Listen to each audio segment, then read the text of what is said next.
Boa noite, amada igreja. Uma honra estarmos aqui reunidos mais uma vez para darmos continuidade à temática da Jucade do mês de dezembro, trazendo à tona uma explicação, uma frase de Jesus e trazendo esse sentimento para a igreja, para a gente trabalhar, massificar em nossa cabeça, em nossa mente e trabalharmos no Espírito para crescermos e sairmos daqui transformados e começarmos o ano de uma forma maravilhosa. Essa é a vontade de Deus para nossas vidas. Amém? Antes da gente iniciar, a gente está com o microfone para a oração. A oração com o presbítero Luciano, por gentileza, pela palavra. Graças te damos, ó Deus, por mais uma vez estarmos aqui reunidos em congregação para recebermos a tua palavra, vinda do teu trono, através da vida do teu servo, o ministro Yuri Oliveira, devidamente ungido e capacitado por ti para exortar, consolar e edificar a tua igreja.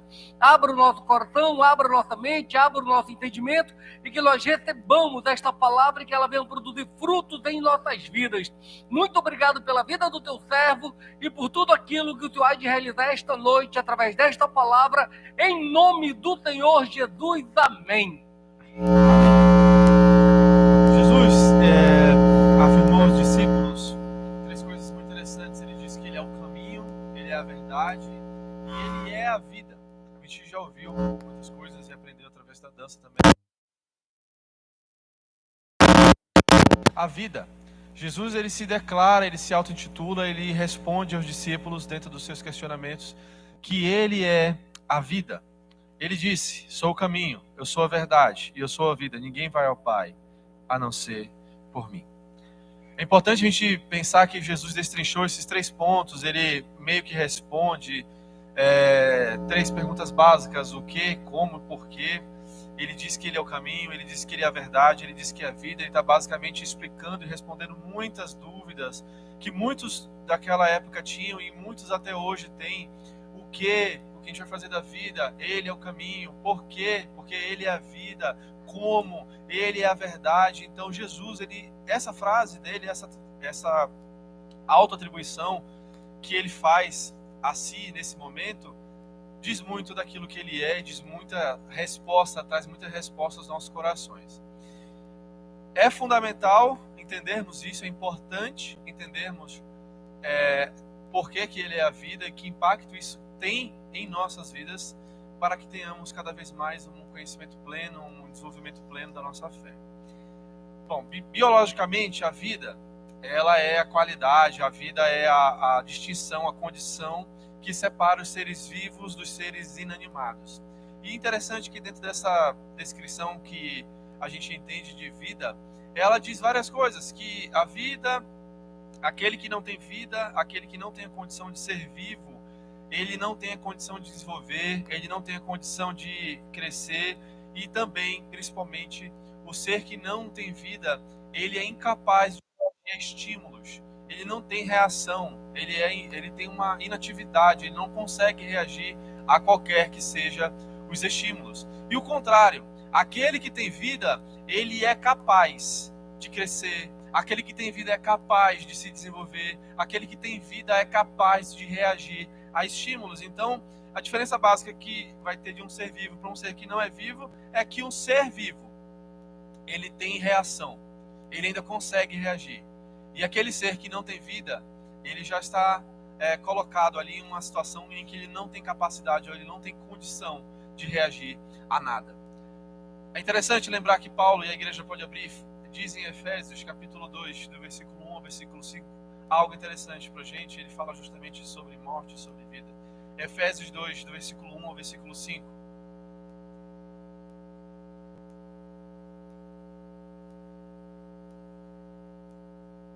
Efésios 2, do versículo 1 ao versículo 5.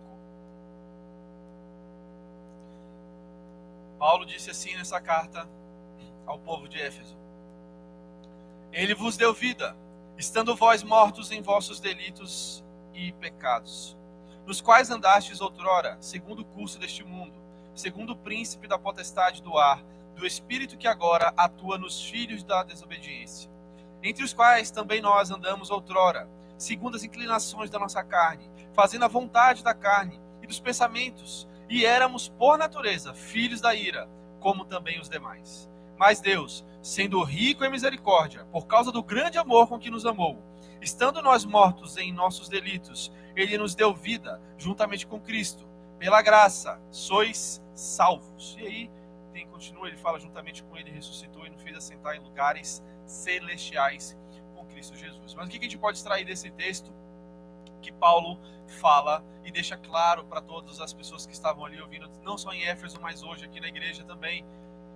Nós estávamos mortos em nossos delitos e pecados. Nós não tínhamos vida, nós não tínhamos acesso, não tínhamos reação, não tínhamos um estímulo natural, nós não tínhamos a capacidade de desenvolver, nós não tínhamos a capacidade de crescer. Nós estávamos mortos em nossos delitos, em nossos pecados. E ele deixa claro que o que nos guiava, o que nos controlava, era a nossa carne. Eram os pensamentos carnais, eram as vontades carnais e tudo aquilo que movia o nosso corpo, o nosso pensamento, as nossas atitudes e as nossas falas e tudo aquilo que vinha da gente, tudo aquilo que saía da gente era guiado pela carne. Então, dentro desse parâmetro que Paulo fala, nossos delitos e pecados nos deixavam em um estado de inanição. Ele nos colocava em um estado de inaptidão, ele nos colocava em um estado de mornidão, de estar parados, de não conseguir reagir, de não conseguir se mover, de não conseguir desenvolver a nossa fé. Mas, pela misericórdia de Deus, é bom frisar sempre isso, pela misericórdia de Deus, pela forma com que Deus nos amou, pelo cuidado que Deus tem com o seu povo, pelo cuidado e amor que Ele tem por cada um de nós, Ele nos deu vida. Ele trouxe vida às nossas vidas. Ele conseguiu colocar reação naquilo que não tinha mais. Ele conseguiu colocar estímulos onde já não se tinha mais. Nós estávamos mortos em nossos delitos e pecados. Estávamos presos, enraizados e arraigados dentro de um cenário de morte. E onde tem morte não há vida. Onde tem morte não tem desenvolvimento. Onde tem morte não tem crescimento. Onde tem morte não tem alegria. Onde tem morte não tem a capacidade de sonhar. Onde tem morte não tinha estímulo nenhum para a humanidade. Não tinha fio de esperança nenhum para a humanidade. A humanidade estava enraizada e destruída e colocada sob um espírito de morte. Mas pela sua misericórdia, Ele nos deu vida. Pela misericórdia de Deus, nós temos vida. A palavra também diz em Isaías 59, Isaías fala e declara através de uma profecia que o pecado separava. E não só separava, mas o pecado separa o homem do seu propósito original, separa o homem de Deus, separa o homem da adoração. Então esse pecado que Paulo fala, que Isaías comenta, ele emudece, é bom a gente frisar também. Esse pecado, a forma quanto mais de pecar, ela vai emudecer todo e qualquer louvor que possa sair da nossa boca, ela vai emudecer toda e qualquer oração que possa sair, toda súplica que possa sair da nossa boca. O pecado vai escurecer os nossos caminhos, o pecado vai paralisar nossas vidas, ele vai estancar todo e qualquer propósito de crescimento que Deus tem para mim e para você. O pecado vai nos afastar, o pecado vai nos destruir, o pecado vai nos colocar numa situação de dificuldade de reação. E esse é um ponto interessante para a gente entender o porquê da vida. O porquê que a vida, e porquê que Jesus disse que Ele é a vida. E porquê que é importante a gente entender que a vida dele traz vida para as nossas vidas. Diante desse ponto de vista, imagine a partir de agora que um homem morto em seus delitos e pecados é um homem que perdeu a capacidade de reagir aos estímulos da fé no nosso Senhor. Esse homem, essa mulher, ele está preso nos pecados, ele está preso na sua mentalidade humana, ele não tem a capacidade de reagir. É por isso que muitas vezes a gente não pode esperar que um homem que está morto e preso em seus delitos e pecados reage igual a gente. Reaja como a gente reage à fé. Ele não tem fé. Mas a fé vem pelo ouvir da palavra de Deus. E esse é o nosso papel nessa geração. Pregar a palavra. Anunciar o nosso Deus como ponto de vida. E Paulo destaca de uma forma muito importante, ele frisa: Deus é rico em misericórdia. Nenhuma palavra é colocada aqui fora de contexto. Ele não diz que Deus tem misericórdia. Ele diz que Deus é rico em misericórdia. Ele tem abundância de misericórdia. Ele tem muita misericórdia. Ele tem muito amor. Ele tem muito apreço pela sua criação, por nós que somos suas criaturas.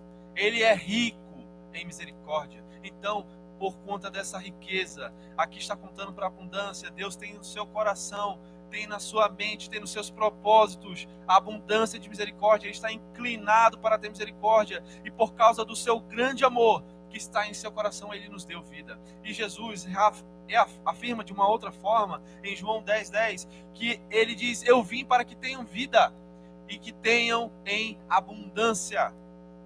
Então Jesus, ele vem para trazer vida para a gente, mas não é uma vida qualquer. Ele vem para trazer vida em abundância. Ele vem para transformar a nossa mente, transformar o nosso coração, enriquecer a nossa vida de sonhos e de projetos, trazer para a nossa mente a capacidade de sonhar, a capacidade de buscar, a capacidade de ter fé, a capacidade de adorar, a capacidade de louvar. Jesus vem e traz vida com abundância. A gente lembra de alguns exemplos, como é grande o amor de Jesus e como ele encontra. É impressionante a gente entender como ele encontra um cenário terrível e transforma em um cenário de abundância. Como ele transforma um cenário de morte em um cenário de vida. E eu fui lembrando de alguns exemplos para a gente trazer aqui, e como é prático a gente lembrar de coisas que já aconteceram, com homens iguais a nós, sujeitos às mesmas vontades, sujeitos às mesmas tentações, sujeitos aos mesmos erros, e muitas vezes semelhantes a nós, nos erros parecidos, nos pecados parecidos, e como esses homens, e como Jesus transformou a vida deles. A gente lembra de Zaqueu, por exemplo, que está escrito lá em Lucas 19, de 1 a 10, e Zaqueu, ele é descrito inicialmente como um maioral, como um chefe dos publicanos. Ele também é descrito como um homem rico, um homem abastardo, e também como um homem de baixa estatura. Basicamente são as características que a Bíblia apresenta aqui no livro de Lucas, e Lucas era claramente alguém que descrevia muito bem as coisas que ele via. E aí, o que a gente tem? Um homem que era líder de algo que era ruim. Qual era o pecado? Quando a gente fala, qual era o pecado dos publicanos? Qual era o pecado de ser algo desse jeito? Por que tinha tanta revolta? Era visto com uma fama tão negativa isso. O publicano na época era praticamente um insulto cultural muito grande para os judeus. O que eles faziam? Eles trabalhavam para o Império Romano, cobravam os impostos, e ali, dentro da sua maldade humana, dentro dos seus pecados, dentro dos seus delitos, eles cobravam muitas vezes a mais do que era para cobrar os impostos. Eles defraudavam muitas pessoas, expunham muitas pessoas à pobreza, não davam oportunidade, não negociavam e eram maldosos em muitas das suas decisões. Então, tendo esse ponto que eles trabalhavam para o Império Romano, que era um opressor natural do povo judeu, imagine que alguém nessas condições é alguém mal visto pela sociedade, pelos judeus, obviamente. E ele, Zaqueu, ele era o líder dessa galera. Ele era o chefe dessa galera. Então imagine a quantidade de coisas que se falava a respeito dele. Imagine a quantidade de afrontas que ele tinha a respeito dele. Imagine a quantidade de pessoas que viravam a cara, a quantidade de judeus que viravam a cara para ele. Imagine a quantidade de coisas que esse homem já fez de errado e quantas coisas erradas ele praticou. Mas a palavra de Deus diz que ao saber que Jesus estava chegando, ele foi depressa e ele queria ver Jesus, e tinha uma multidão muito grande. E é por isso que Lucas foi muito eficiente na sua colocação. Ele era um homem de baixa estatura, ele não ia conseguir ver Jesus e ele queria ver Jesus. Aqui a Bíblia diz, não cita que ele queria falar, não cita que ele queria jantar, não cita que ele queria conversar, não cita que ele queria adorar. A Bíblia diz que ele queria ver Jesus, porque Jesus iria passar ali. E o que acontece? Ele depressa sobe numa árvore e se pendura lá para esperar a que Jesus passasse. E um ponto muito importante daquilo que aconteceu é que Jesus não pergunta nada. Jesus não faz nenhuma entrevista. Jesus, ao vê-lo, o convida para jantar e avisa que ele vai ficar naquela noite na casa de Zaqueu. Tem uma lição muito grande aí. Zaqueu se esforçou para ver Jesus. Jesus poderia passar, e Jesus passaria por ali, e e poderia ir para qualquer casa. Jesus não precisava de nenhuma casa, Jesus não precisava de nenhuma comida. Jesus, se a gente lembrar, ele multiplicou peixes para que acontecesse ali pães e peixes. Ele não precisava de comida, mas Zaqueu precisava de Jesus. E assim, em nossas vidas, muitas vezes nós estaremos presos, arraigados, enraizados nos nossos delitos e pecados. E Jesus vai ver o esforço, e Jesus viu o esforço de Zaqueu ao subir aquela árvore. Ele viu qual era a sua intenção, ele entendeu o que ele estava fazendo ali naquele momento. E Jesus o chamou. E ali eles foram, e tudo o que fizeram lá, foram para a casa dele, etc. E acontece que esse homem, nessa posição de líder dos publicanos, esse homem com tanta maldade no seu currículo, esse homem com tantas vezes que ele pegou impostos, tantas vezes que ele tirou vantagem dos outros, diz o seguinte, é o que está registrado na Bíblia: resolvo dar aos pobres metade dos meus bens, e se em alguma coisa tenho defraudado alguém, eu restituo 4 vezes mais. Isso é um sinal claro da vida entrando na veia de Zaqueu. O homem que estava acostumado a tirar vantagem dos outros. O homem que estava acostumado a extorquir. O homem que estava acostumado a tirar proveito da situação vulnerável dos outros. Ele disse: resolvo dar aos pobres metade dos meus bens. 50% dos seus bens ele resolveu doar. E se em alguma coisa tenho defraudado alguém, eu restituo 4 vezes mais. Ou seja, ele superabundou. Ele deu mais daquilo que ele defraudou. Ele pediu perdão, em outras palavras, e disse ao Senhor que ali ele estava se arrependendo daquilo que era o seu pecado, se arrependendo daquilo que ele havia feito de errado. E Jesus declara nesse mesmo texto que chegou salvação naquela casa. E aí a gente entende como que o encontro com Jesus pode transformar uma vida. Como que essa vida entrando em nosso corpo transforma a nossa mente. Transformou a mente de um homem que tirava proveito para um homem que era doador, para um homem que foi abençoador, para um homem que superabundou naquilo que ele foi fazer. É assim que Deus transforma, de uma forma inexplicável. Humanamente, numa noite, transformou a mente de um homem que tirava proveito dos outros, para um homem que foi um doador, para um homem que deu 4 vezes mais daquilo que ele defraudou outras pessoas. E onde que a gente se encaixa nisso? Isso é só um exemplo de como Deus pode transformar a nossa mente, as nossas práticas pecaminosas. Aquilo que Paulo disse quando estávamos presos em nossos delitos e pecados: Jesus é a vida capaz de libertar a nossa mente de práticas pecaminosas. Jesus tem a capacidade de injetar a vida e colocar luz em todo e qualquer pensamento enraizado de práticas de pecado, de práticas enraizadas, quanto mais de pecado. E transformou, assim como transformou a vida de Zaqueu, transformou as nossas vidas. A Bíblia também diz, um outro exemplo interessante de como a vida encontrou um homem. Marcos capítulo 5, do versículo 1 ao 20, diz a história de um endemoniado, aí diz gadareno, gerazeno, enfim. A Bíblia diz algumas coisas interessantes sobre esse homem, alguns detalhes que eu vou resumir para a gente. Esse homem vivia sob possessão de uma legião de espíritos. Ele também, a Bíblia diz que ele vivia nos sepulcros. Olha que interessante, sepulcro, morte. Ele vivia rodeando a morte, ele vivia rodeando o sepulcro, que basicamente é um lugar de morte. Ele já havia sido preso por diversas vezes. Colocaram as pessoas, então imaginem que as pessoas observavam o comportamento dele fora de controle e tentaram colocar correntes, tentaram colocar grilhões nele. E a Bíblia diz que todas as vezes que colocavam, ele quebrava. Tamanha era a força que ele tinha física dele. A Bíblia também diz que ele andava perturbado, de noite e de dia, vagando, como se não tivesse paz, como se não tivesse descanso. A Bíblia também diz que ele se automutilava, ele se feria com pedras. Imagine a quantidade de perturbação que havia na cabeça desse homem, na cabeça da sua família, na cabeça das pessoas que estavam perto dele. Era muita perturbação, era muita opressão, ele vivia sobrecarregado. Mas a Bíblia também diz que Jesus, ao chegar na terra dele, ele corre desesperadamente, como que clamando por socorro. Tudo aquilo que estava nele, teve que adorar ao Senhor. Tiveram que se prostrar. E Jesus, está escrito em Marcos, liberta esse homem. A Bíblia diz que Jesus o libertou.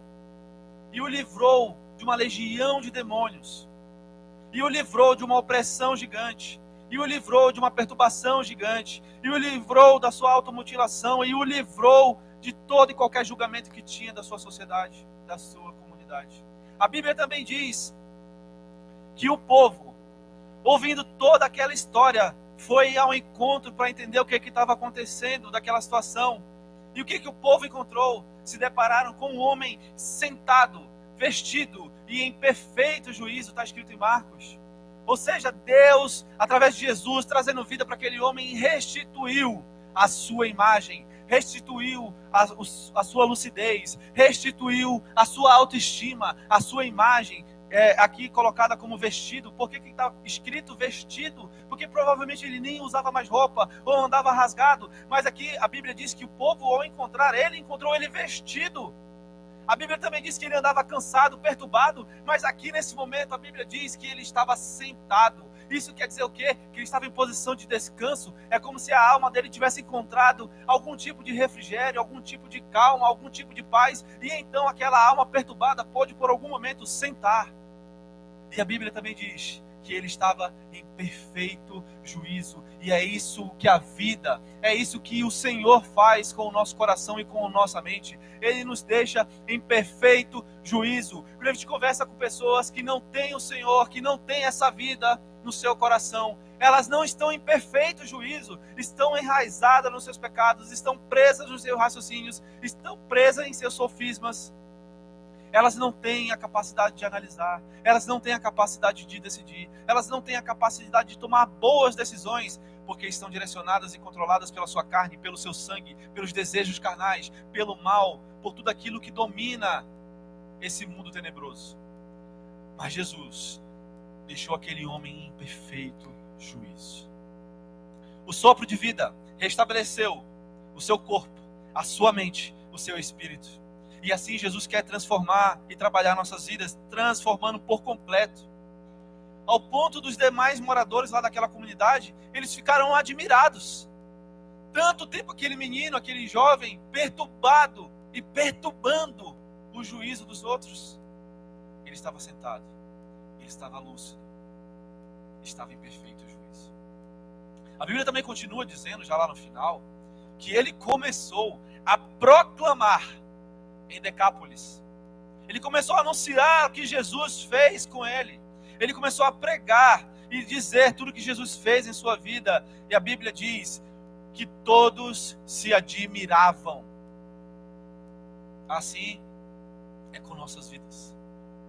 Nós vamos impactar pessoas, nós vamos impactar famílias, nós vamos impactar colegas, amigos, com a transformação que Jesus fez e faz e irá fazer em nossas vidas. Porque humanamente é impossível explicar isso. É somente o Senhor que pode transformar uma mente corrompida. É somente o Senhor que pode transformar uma vida corrompida. É somente o Senhor que pode tirar a mente de um homem adúltero, de um homem pecador, de um homem que foi preso à pornografia, de um homem que foi preso ao adultério e transformar em um pai de família, em um homem valoroso. É somente o Senhor que pode tirar do coração de uma mulher amargurada, do coração de um homem amargurado, do coração de uma pessoa triste, colocada para baixo e colocar risos de alegria e colocar saúde no seu coração. É somente o Senhor que pode transformar o choro em alegria. É somente o Senhor que pode colocar em nosso coração o desejo de sonhar, a vontade de viver, a esperança de cada vez mais coisas melhores e maiores. É somente o Senhor que pode transformar a nossa mente dessa forma. É somente o Senhor. Onde abundou o pecado, superabundou a graça. Assim esse homem saiu de um endemoniado sem controle para alguém que estava anunciando a vida, para alguém que estava anunciando o Senhor Jesus. Como não lembrar também da mulher adúltera? A Bíblia diz em João 8, de 1 a 11, que Jesus estava lá no templo ensinando, estava calmamente trabalhando, ensinando as pessoas. Quando de repente ele é interrompido pelos escribas, pelos fariseus, que tomaram de posse uma mulher, e essa mulher foi pega em adultério. Ela foi vista, em flagrante em adultério. E levaram a Jesus com mais atenção no seu coração. Não era uma dúvida real. Eles queriam pegar, a Bíblia deixa claro isso. Eles queriam pegar Jesus em alguma coisa. E aí, o que eles fazem? Eles apresentam esse dilema para o Senhor, confrontando com flagrante adultério a uma instrução da lei para que a mulher fosse apedrejada. Então eles apresentam, olha só, a gente pegou essa mulher e aqui está a lei. O que a lei diz? Que essa mulher deve ser apedrejada. E eles colocam diante de Jesus um dilema muito grande. Então, basicamente, essa mulher foi apanhada em pecado e exposta de forma pública. E ali, quando a gente tenta se colocar no lugar, né? Rapidinho, só para a gente pensar. Essa mulher foi acometida ali naquele momento e foi carregada. Então, do caminho que ela foi carregada até Jesus, o que se passa na mente dela, provavelmente, é desespero, é que chegou meu fim, é que é a morte, eu vou morrer, é a entrega, é a desistência, é colocar ao chão tudo que ela poderia ter de projetos, tudo que ela poderia ter de sonhos. A gente não sabe se ela tinha família. É um caminho ali, um martírio gigante que ela vai, sabendo o que vai acontecer com ela, e com a raiva que estava no coração daqueles homens, não demoraria muito para as pedras chegarem ao seu corpo e ela seria morta com certeza. E ao ponto que ela chega lá e é colocada diante dessa exposição, dessa situação, ela ouve algo diferente. Jesus pergunta e define para aquelas pessoas que estavam querendo acusar e pede que atirem a primeira pedra todos aqueles que não tinham pecado. E provavelmente ela baixou a cabeça ou alguma coisa do gênero e esperou. Porque eles acusavam com tanta força, eles acusavam com tanta veemência, carregaram provavelmente com tanta violência, que parecia que eles não tinham nenhum pecado. Como anjos alados, carregados ali com suas asas e vestes brancas. E o que ela percebe e ouve provavelmente ali foram as pedras caindo no chão, as pessoas saindo, o barulho diminuindo. E ela ouve Jesus chegar perto dela e pergunta quantos a tinham acusado, e ela responde que nenhum. E ele: eu tampouco te acuso. E de repente aquela mulher que tinha o pensamento de morte, que tinha o pensamento de desistência, que tinha o pensamento de acabou tudo, a sua vida recebeu um sopro de vida do Senhor Jesus. A sua vida recebeu um sopro de esperança, recebeu uma nova oportunidade. E Jesus fala para ela: vá e não peques mais. Assim o Senhor restabelece sonhos para o nosso coração. Assim o Senhor é aquele que não coloca ponto final na nossa história. Ele não coloca ali é o fim. Ele coloca uma vírgula, ele coloca um ponto seguido, ele passa limpo tudo aquilo que aconteceu em nossas vidas e nos dá uma nova chance. E nos dá uma nova oportunidade. Assim como ele fez com aquela mulher, ele fala: filho, eu te perdoo. Filho, filha, eu te perdoo. Vá e não peques mais. Porque Jesus está falando não pensando somente na rigidez, mas ele sabe que o pecado é que faz mal. Então quando ele fala para aquela mulher: eu não quero mais te ver nessa situação novamente, eu não quero mais te ver diante de um cenário tão complicado como esse. Filha, você está perdoada, mas vá e não peques mais. Siga a sua vida, você está perdoada. Imaginem um turbilhão de coisas que passaram na mente dessa mulher. De morte certa a uma nova vida. Ela teve uma oportunidade, falência total, até um fio de esperança que foi soprado no seu coração. Assim, conosco, ele também sopra a vida, transformando condenação, redimindo e direcionando a nossa vida. E também para a gente lembrar de mais um caso interessante. A Bíblia diz que tinha um homem, lá em Atos, que era um fervoroso e cruel combatente dos servos do Senhor. Saulo tinha nos seus olhos e no seu coração uma ganância grande de tirar todos aqueles que criam no Senhor Jesus. A Bíblia também diz que Saulo seguia na estrada em Atos 9, de 1 a 19. O intuito dele, o seu coração fervia. O seu intuito era matar, era prender os discípulos do Senhor. ele estava tomado de raiva, mas também estava cheio de convicção. Ele estava convicto daquilo que ele fazia. Ele estava convicto do que ele pensava e fazia era o correto.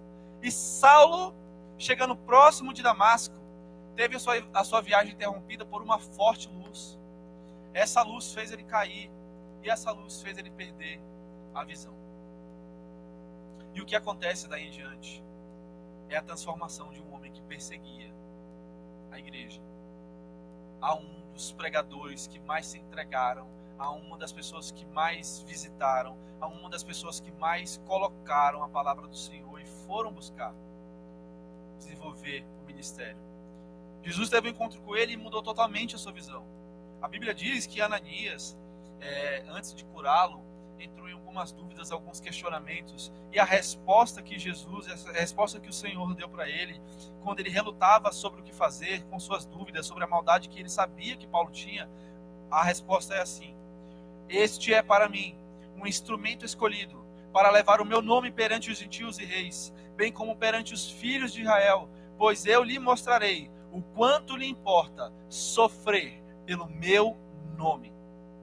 E assim Jesus transformou um dos homens mais certos de suas convicções em um grande missionário, em um grande pregador, em um grande servo do Senhor. Assim também, quando o Senhor sopra em nossas vidas, sopra em nosso coração, Ele desamarra nossas convicções, Ele desfaz tudo aquilo que a gente tem de convicção, Ele tira muitas vezes crenças que a gente cresce acreditando tão firmemente, Ele tira da nossa cabeça e da nossa mente coisas que a gente acreditava que era um mais um, e Ele desamarra, Ele tira sofismas, Ele tira embaraços, Ele limpa a nossa mente, Ele limpa a nossa vista. E a ideia que Ele tem com relação a isso é te dar clareza, é nos dar clareza do caminho que Ele tem para nossas vidas. A ideia que Ele tem quando tira e desamarra nossas vidas de todo e qualquer embaraço, de toda e qualquer dúvida, é te dar certeza da sua salvação, é te dar certeza do caminho que você está seguindo, é te dar certeza de quem você adora, é te dar certeza de quem você segue, é te dar certeza de quem é o Senhor para mim e para você. É assim que Ele trabalha, e assim Ele trabalhou na vida de Paulo. E assim como nesses exemplos, quanto mais nós nos expusermos à presença da vida, à presença de Deus, mais nós seremos transformados. Quanto mais você se colocar à disposição do Senhor, mais Ele vai te transformar. Quanto mais você se expuser à palavra e à presença de Deus, mais Ele vai transformar a sua vida, a sua mente, as suas convicções, as suas decisões e tudo aquilo que te cerca. E para finalizarmos, a Bíblia diz em 2 Coríntios 3,18: mas todos nós, com o rosto descoberto, refletindo como um espelho a glória do Senhor, somos transformados de glória em glória na mesma imagem, como pelo Espírito do Senhor. E essa é a vida que o Senhor desenhou e preparou para nós. Que nós sejamos transformados de glória em glória, que nós sejamos trabalhados de glória em glória, que nós sejamos moldados pelo Senhor e pela sua mente de glória em glória. E assim Ele diz que Ele veio para que nós tivéssemos vida. E Ele quer que nós tenhamos vida em abundância. Amém? O Ministério de Louvor pode subir.